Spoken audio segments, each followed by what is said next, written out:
High student, আজকে আমরা কি করব মাত্রা বিশ্লেষণ। তো মাত্রা বিশ্লেষণ এমনই একটা অধ্যায় বা এমনই একটা চ্যাপ্টার যেটাকে আমরা রবীন্দ্রনাথের ছোট গল্পের সঙ্গে তুলনা করি। মানে শেষ হয়ে হইল না শেষ। কেন শেষ হয় না? তুমি যেটা পড়বে, মানে তুমি ধরো ইলাস্টিসিটি পড়ছো বা সারফেস টেনশন পড়ছো বা ভিসকসিটি পড়ছো, সব ক্ষেত্রেই মানে তোমাকে বলবে যে সারফেস টেনশন যখন পড়বে তখন বলবে যে তার যে ধ্রুবক আছে বা সারফেস টেনশনের মাত্রা কি হবে, যদি ইলাস্টিসিটি পড়ো বলবে ইয়ং গুণাঙ্কের মাত্রা কি হবে। মানে যত দিন আমরা ফিজিক্স পড়বো, একবারে 11 কি 12, সব জায়গায় কিন্তু আমাদের মাত্রাটা লাগবেই। মানে মাত্রা বিশ্লেষণ তোমাকে করতেই হবে। তো মাত্রা বিশ্লেষণ এই জন্য আমরা কি করি না, মাত্রা বিশ্লেষণটা একটু স্টুডেন্টদেরকে একটু ভালোভাবে বোঝানোর চেষ্টা করি, বা যাতে তারা ইজিভাবে এটাকে মেথডটা মনে রাখতে পারে। তো মাত্রার প্রথম যে চ্যাপ্টারগুলো যেগুলো আছে বা যেগুলো মূল একক, সেগুলোর সাপেক্ষে আমরা মাত্রা বিশ্লেষণ করি। তো আমরা মাত্রা বিশ্লেষণের প্রথমেই চলে আসবো যে এখানে আমাদের কি বেনিফিট হবে, মানে আমরা কিভাবে এটা উপকৃত হবে। কারণ প্রথম ভিডিওতে আমি দেখেছি মাত্রা কিভাবে বিশ্লেষণ করতে হয়। তা আমরা দেখব বেনিফিট কি না। এক নাম্বার বেনিফিট কি হচ্ছে না, নাম্বার ওয়ান যদি আমরা রেখি, তাহলে এখানে লিখবো যে সম্পর্ক নির্ণয় করা যায় কাদের মধ্যে, সিজিএস এবং এসআই। তাহলে হচ্ছে সিজিএস ও এসআই পদ্ধতির মধ্যে সম্পর্ক নির্ণয় করা যায়। মানে আমরা যেমন একটা যে এককের মাধ্যমে করেছো, তোমরা নিশ্চয়ই নিউটন ডাইনে কনভার্ট করেছো, তারপরে জুল আরকে কনভার্ট করেছো। তো এখানে ডাইমেনশন অ্যানালিসিসের মাধ্যমে আমরা কিন্তু নির্ণয় করতে পারবো। যেমন যদি আমরা একটা সিম্পল বলে দিই, যে কোনো একটা ধরো ডাইমেনশন, আমি এরকম একটা ডাইমেনশন লিখলাম, আন্দাজে লিখে দিলাম ml² t⁻², ml² t⁻², এটা একটা ডাইমেনশন। তো এই ডাইমেনশনের দুটো ইউনিট পাবো আমরা, একটা সিজিএস ইউনিট, একটা এসআই ইউনিট। ডাইমেনশন কিন্তু সেম থাকবে, সিজিএস এর যে ডাইমেনশন হয় এসআই ডাইমেনশন সেম থাকে। তাহলে এখানে আমরা কিভাবে তাদের মধ্যে রিলেশন ক্যালকুলেট করব? তা আমরা যদি এখানে ধরে নিই যে মনে করি যে সিজিএস ও এসআই পদ্ধতিতে মান ও এসআই পদ্ধতিতে রাশিগুলির মান লিখি,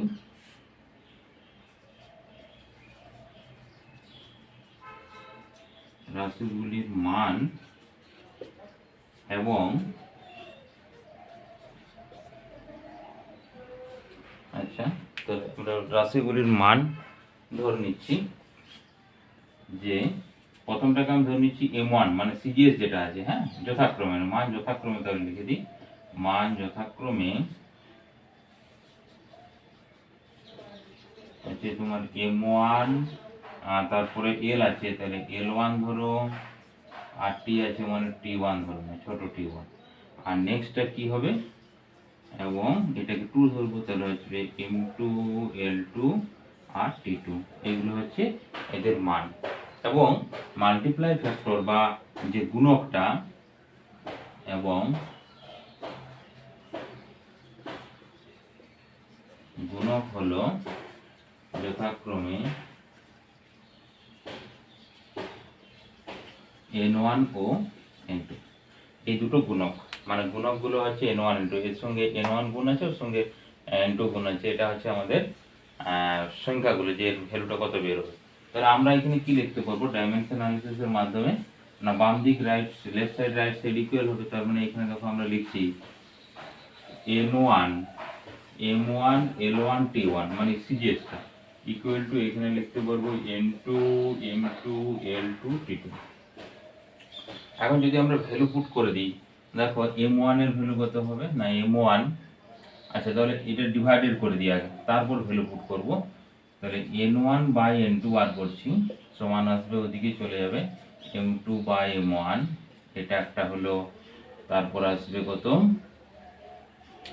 l2 বাই l1। এরপর আমরা এই ফ্যাক্টরটা ইউজ করব। এটা দেখো এখানে 1 ছিল বলে কিছু নেই, এখানে কত আছে 2 আছে, তাহলে 2 ইউজ করো। আর এই জায়গায় কত আছে t2 মানে হচ্ছে t2 বাই t1, এটা আছে কত -2 আছে, t2 বাই t2 কত আছে -2 টু আছে। এখন আমরা এখানে যে এসআই এবং সিজিএস এর যে ভ্যালুগুলো, সেই ভ্যালুগুলো যদি আমরা পুট করে দিই, দেখো এমটা হচ্ছে কি মাস, এম মানে মাস, তাহলে যে কোনো একটাতে কনভার্ট করতে পারো। তোমার যে সিজিএস এ করতে হবে সেরকম ব্যাপার নাই, এসআই তুমি লিখতে পারো, সিজিএসও লিখতে পারো। তো আমি এসআই হিসাবেই লিখছি, দেখো এমটাকে লিখলাম 1 কেজি। তাহলে এরপর এটা তো গ্রামে আছে সিজিএস, যেহেতু 1টাকে আমরা কি ধরেছি, সিজিএস ধরেছি, তার মানে কি হবে 10⁻³ কেজি হবে। 1 গ্রাম ইকুয়াল টু কত, 10⁻³ কেজি। আচ্ছা নেক্সট, এলটাকে ধরছি 1 মিটার, তাহলে এটা কত হবে 10⁻² মিটার হবে। এর আবার আছে কত, স্কয়ার আছে। আর টি গুলো কি হয়, সেকেন্ড, সেকেন্ড তো সব ক্ষেত্রে সেম হয়, তাহলে এটা 1 সেকেন্ড, এটা হচ্ছে 1 সেকেন্ড। এর মাথায় কত আছে, -2। এরপর দেখো এই যে ইউনিটগুলো সবগুলো কিন্তু ক্যান্সেল হয়ে যাচ্ছে, কেটে গেল। তাহলে এখানে টার্ম আছে, দেখো এটার আছে 10⁻³ হলো, এর এইখানে আছে -2 আর স্কয়ার মানে -4 হয়ে গেল। আর এটা তো 1 চলে আসছে, 10⁻⁻⁻ এর যদি ইউনিট করে সেম থাকবে। তাহলে এখানে কত আসছে আমাদের 10⁻⁴ চলে গেল। তাহলে এই যে ফ্যাক্টরটা, এখানে দেখো ডাইমেনশন সবগুলো কি হলো, আমাদের কেটে গেল। এখন এই ফ্যাক্টরটা আসছে দেখো 1/10⁻⁷। এখন আমরা যদি এই -7টা বা n1 সমান যদি লিখি, ধরো তাহলে একটু গুণ করে দিয়েছি, n1 × 10⁻⁷ সমান আসছে n2। এখন কি ধরেছি দেখো তো ফ্যাক্টরগুলো, না এই ফ্যাক্টর ধরেছি, n1টাকে কি ধরেছি, সিজিএস আর n2টাকে ধরেছি এসআই। তার মানে যখন আমরা সিজিএস ইউনিট n1 ফ্যাক্টর আছে মানে 2 ধরো, এই 2টাকে যখন আমরা এসআই কনভার্ট করব, তখন কত মাল্টিপ্লাই করতে হবে, 10⁻⁷ মাল্টিপ্লাই করতে হবে। 10⁻⁷ যদি মাল্টিপ্লাই করে দিই, তখন এটা ভ্যালুটা কনভার্ট হয়ে যাবে কিসে, না এসআই সিস্টেমের ভ্যালুটা কনভার্ট হয়ে যাবে। এরপর যদি উল্টাটা করি আমরা, না ধরো এখানে আছে n2 সমান, এখান থেকে বেরোবে, দেখো n2 সমান বেরোবে n2, তাহলে n2 এর সঙ্গে মাল্টিপ্লাই মানে ওই দিকে নিয়ে চলে যাও, তাহলে n2 × 10⁻⁷ চলে আসছে ইন্টু n1, মানে যেটা ধরো এখানে আছে তোমার এসআই সিস্টেমে, তাহলে এসআই সিস্টেমের সঙ্গে আমাদের 10⁻⁷ মাল্টিপ্লাই করলে কি চলে আসবে, না সিজিএস সিস্টেম চলে আসবে এখানে। এরপর আমরা আসলাম সমীকরণের সঠিকতা নির্ণয়। কিভাবে কোনো সমীকরণ সঠিক আছে কিনা কি করে বুঝবো আমরা, না ধরো এই একটা সমীকরণ f = ma হতে পারে, বা v² সমান হচ্ছে u² ± 2as, বা s হচ্ছে ut plus half ft square, ut plus half ft square, যে কোনো সমীকরণ এটা ঠিক আছে কিনা আমরা কি করে বুঝবো, মানে সঠিকতা এর নির্ণয়। না লেফট সাইড এবং রাইট সাইডের ডাইমেনশন যদি সেম থাকে তাহলে বলবো সমীকরণটা ঠিক আছে। আর একটা জিনিস, এই রাইট সাইডে যে প্লাসগুলো আছে যে কোনো এক একটা ডাইমেনশন যদি, মানে ইউ স্কয়ারের ডাইমেনশন যদি ভি স্কয়ারের সঙ্গে সেম থাকে, বা ভি স্কয়ারের ডাইমেনশন যদি 2as এর সঙ্গে সেম থাকে, তখন বলবো যে সমীকরণটা সঠিক আছে। মানে ডাইমেনশনের কত ভ্যালু, মানে তাদেরকে প্লাসের ভ্যালু কোনোদিন আমরা পাই না, মানে মাল্টিপ্লিকেশন করা যায়। আচ্ছা তারপরে যেমন এখানে এস এর ভ্যালুটা যদি ইউটির সঙ্গে সমান হয় বা হাফ এফ স্কয়ারের সঙ্গে সমান হয়, তখন বলবো এই সমীকরণটা সঠিক আছে। তো আমরা যদি দেখি, এটাকে যদি দেখি, দেখো ইউটি ডাইমেনশন কি হবে, ইউ মানে এল t⁻⁻2 আর টি মানে টি, আর এখানে হচ্ছে t⁻⁻1 ইনটু টি, আর এস এর জায়গায় কি ডাইমেনশন, এস এর হচ্ছে ডাইমেনশন এল, ডিসটেন্স, তার মানে এল ইকুয়াল টু, দেখো এখানে টি ক্যান্সেল হয়ে যাচ্ছে, তাহলে এল ইকুয়াল টু এল চলে আসছে, মানে ডাইমেনশন দুটো সেম চলে আসে। আবার যদি আমরা এটার সঙ্গে কম্পেয়ার করি হাফ এফ স্কয়ার সঙ্গে এস, তাহলে হাফ এফ স্কয়ার, হাফের তো কোনো ডাইমেনশন আসবে না, কনস্ট্যান্ট, তাহলে এফ এর ডাইমেনশন কি হয়, এল t⁻⁻2 আর টি স্কয়ার মানে টি আর স্কয়ার, তাহলে আছে কি এখানেও দেখো টি ক্যান্সেল হয়ে যাচ্ছে, তাহলে পড়ে থাকছে এল, তাহলে এই এলটা দেখো এর সঙ্গে সমান হয়ে যাচ্ছে। অর্থাৎ লেফট সাইড আর রাইট সাইডের ডাইমেনশন যদি সেম হয়ে যায়, কিন্তু প্লাসের ক্ষেত্রে একটা মনে রাখতে হবে যে প্লাসের কেবলমাত্র যে কোনো একটার সাপেক্ষে যদি লেফট সাইডের ডাইমেনশন সেম হয়ে যায়, তখন পুরো সমীকরণটা সঠিক আছে। যেমন একটু যদি আমরা অন্য টাইপের সমীকরণ দেখি, ধরো এরকম সমীকরণ আছে যেটা তোমরা সাউন্ডে পড়বে, y = a sin ωt - kx। এটা দেখবো যে সমীকরণটা সঠিক আছে কিনা বা আমরা সঠিক লিখেছি কিনা। না এখানে দেখো সাইনের যে টার্মটা থাকবে, কারণ সাইনের টার্মগুলো আমরা কি করে এসেছি, আমাদের সাইন অফ থিটা। এখন থিটাটা তো কি ডাইমেনশনলেস কোয়ান্টিটি, এর মাত্রাহীন, এর কোনো মাত্রা থাকে না। তার মানে থিটা যদি ডাইমেনশনলেস কোয়ান্টিটি হয়, তাহলে এই পুরো টার্মটা হচ্ছে ডাইমেনশনলেস, তাহলে অনলি ফর ডাইমেনশন পড়ে থাকবে এর, তাহলে এটা যদি ডিসপ্লেসমেন্ট হয় তাহলে সমীকরণটা ঠিক আছে, কারণ ওয়াইটা একটা কি ডিনোটেট করে, ডিসপ্লেসমেন্ট ডিনোটেট করে, দূরত্ব, সরণ, তাহলে সরণ নির্দেশ করলে এটাও সরণ হতে হবে, বাকি এটা থাকবে। আবার এটা দেখবো এর পরের, যখন আমরা দেখবো যে কিভাবে ডাইমেনশন যে বিশ্লেষণ করছি বা মাত্রা বিশ্লেষণ যখন ত্রুটি এর এরর কি কি, তখন এই সমীকরণটা দেখো আবার আসবো আমরা। আচ্ছা, এবার 3 নম্বর যদি আমরা ধরি, না 3 নম্বর হচ্ছে সম্পর্ক নির্ণয়। কাদের মধ্যে? না প্রথমে আমরা কি পড়লাম, এককগুলোর মধ্যে। এরপর পড়বো আমরা 3 নম্বরে ভৌত রাশিগুলির সম্পর্ক নির্ণয়।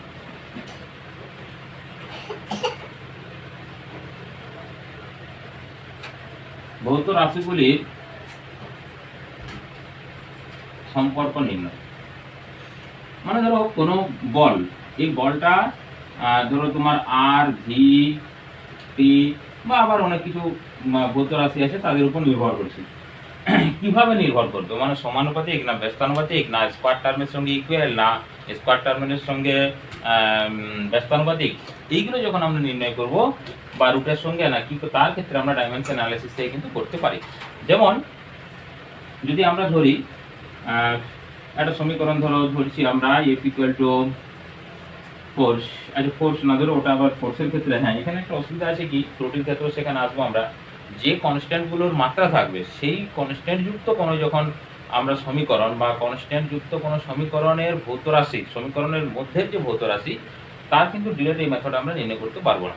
যেমন আমরা যদি ধরে আসি যে পর্যায়কাল সিম্পল পেন্ডুলামের কে root of L by G, এই কেটা কিন্তু মাত্রাহীন কনস্ট্যান্ট, এই জন্য এই ফর্মুলা দ্বারা এই টি দ্বারা এটাকে নির্ণয় করা যায়। মানে তোমরা যদি পুরো যদি ফুল আমরা লিখি তাহলে টি ইকুয়াল টু হচ্ছে 2 পাই রুট অফ এল বাই জি হয়।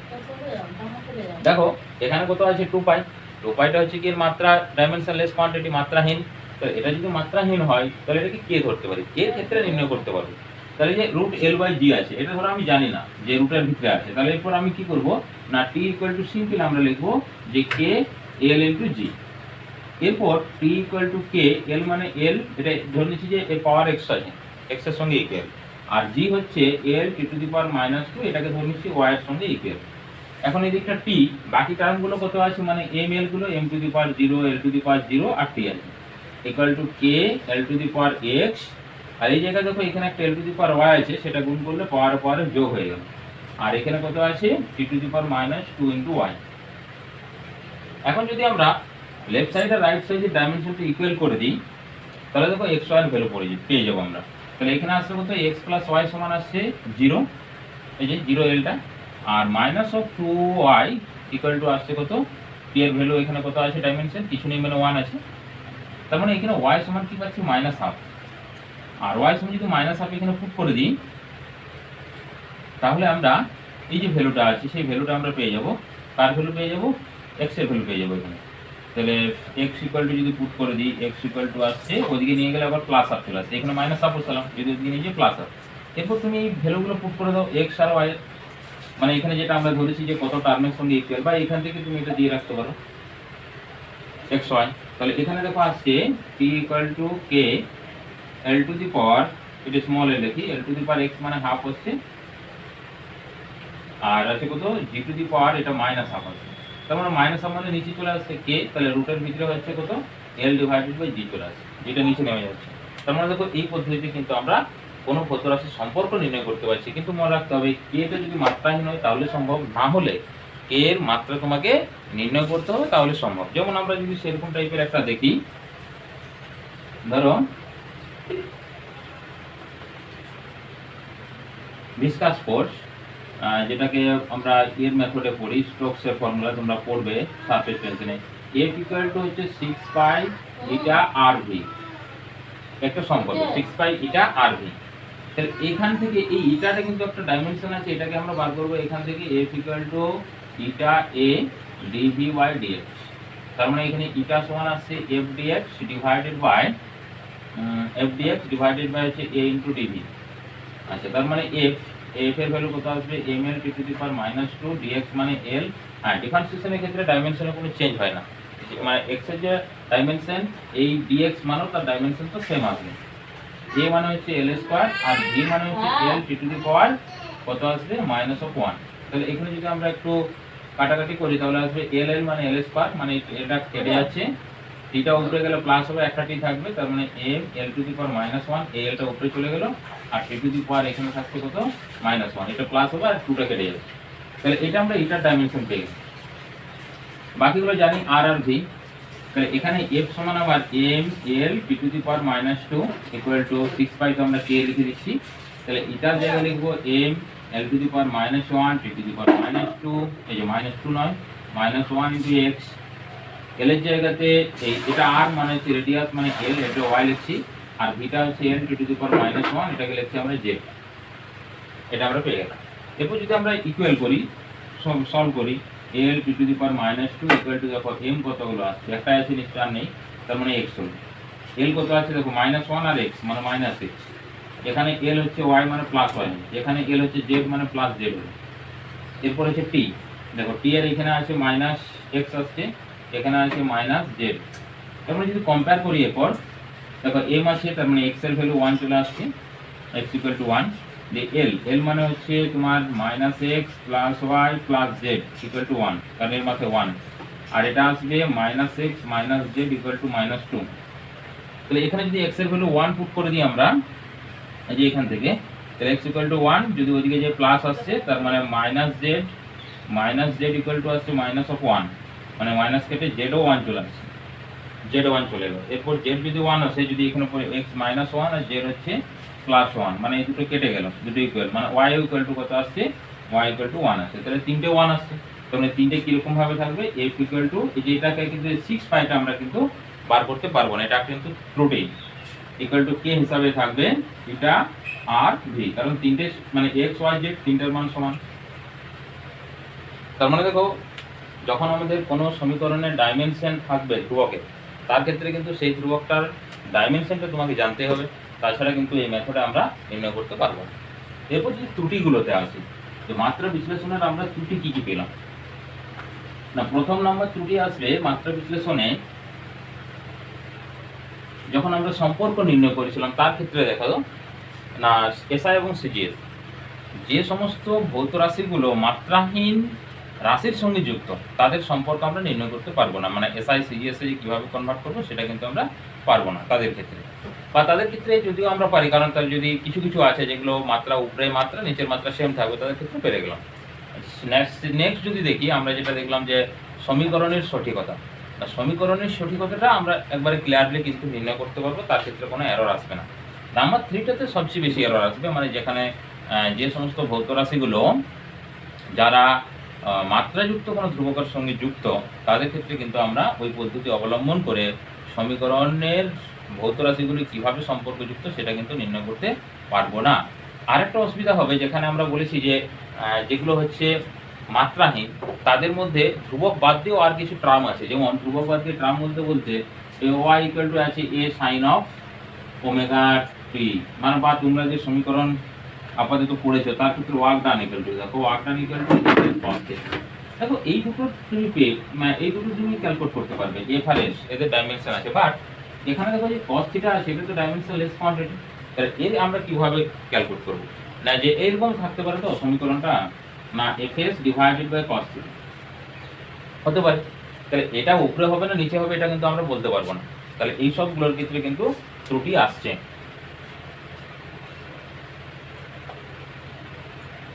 আচ্ছা, এরপর আমরা কিছু ডাইমেনশন দেখি কিভাবে ক্যালকুলেট করব, তাদের মধ্যে যেমন প্রথমে আমি এর ক্ষেত্রে শুরু করি, y ইকুয়াল টু ধরো আছে a sin of omega t minus kx। এরপর তোমাকে এখানে ওমেগার ধরো ডাইমেনশন ক্যালকুলেট করতে বলেছে, k এর ডাইমেনশন ক্যালকুলেট করতে বলেছে, আর এর ডাইমেনশন ক্যালকুলেট করতে বলেছে। y টা বলে দিয়েছে ডিসপ্লেসমেন্ট, এটা বলে দিয়েছে সরণ, এটা হচ্ছে সরণ ডিসপ্লেসমেন্ট। তাহলে দেখো সাইন এর পুরো টার্মটা হচ্ছে কত, ডাইমেনশনলেস কোয়ান্টিটি। তো ডাইমেনশনলেস কোয়ান্টিটি মানে কি, ওমেগা টি ইকুয়াল টু 1 হবে আর kx 1 হবে, কারণ মিডলে নেগেটিভ আছে, কারণ ডাইমেনশনের ক্ষেত্রে অ্যাড হয় না বা তার ক্ষেত্রে সাবট্রাকশন হয় না, যোগ বিয়োগ আমাদের হয় না। তাহলে আমরা কি লিখবো, ওমেগা টি ইকুয়াল টু, মানে ওমেগা টি ডাইমেনশন এর মাত্রা কত 1 আছে, ওমেগা টি ইকুয়াল টু 1 নয়, ওমেগা টির মাত্রা হচ্ছে 1।